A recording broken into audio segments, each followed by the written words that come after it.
Табиғат біздің асыраушымыз. Табиғат пен адамзат бір тұтас екендігін санадан шығармауымыз тиіс. Экожүйені бұзумен біз табиғатқа ғана емес, өзімізге де зор зиянымызды тигіземіз. Қоршаған орта біздің қамқоршылығымыз бен сүйіспеншілігімізге мұқтаж. Қоршаған ортаны қорғау әр пенденің міндеті. Табиғат, адамзат өмір сүріп жатқан орта. Ортақ үй, ортақ мекен. Үйін мен бау-бақшаңды қалай күтіп баптасаң, табиғатқа да сондай жанашырлықпен қараған жөн. Сәлем, менің атым Алинур.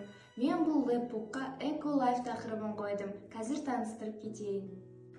Бұл веб-бук бастауыш классындағы кішкентай бүлдіршіндерге арналған. Бірінші қалташада табиғат туралы өлеңдер берілген. Екінші қалташада экологиялық белгілер берілген. Экологиялық мәселелер мына қалташада. Бұл қалташалардан алып оқып қарауға болады. Екінші тапсырмада табиғаттың неден қуанатыны суреттелген, ал екіншісінде неден мұңаятыны. Бұл суреттерге қарап, кішкентай бүлдіршін өз ойын айтуы қажет. Үшінші тапсырмада бір тамшының оқиғасы суреттелген. Бұл суреттерге қарап, кішкентай бүлдіршін тамшының қай жерге керек екенін айтуы қажет. Жанындағы тапсырма ол эколабиринт. Эколабиринтті қаламмен сызып өз мақсатына жеткізу қажет.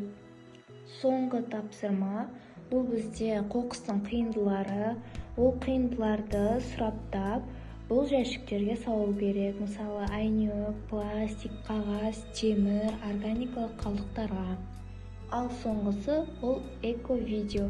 Оны QR-кодпен YouTube каналынан қарауға болады.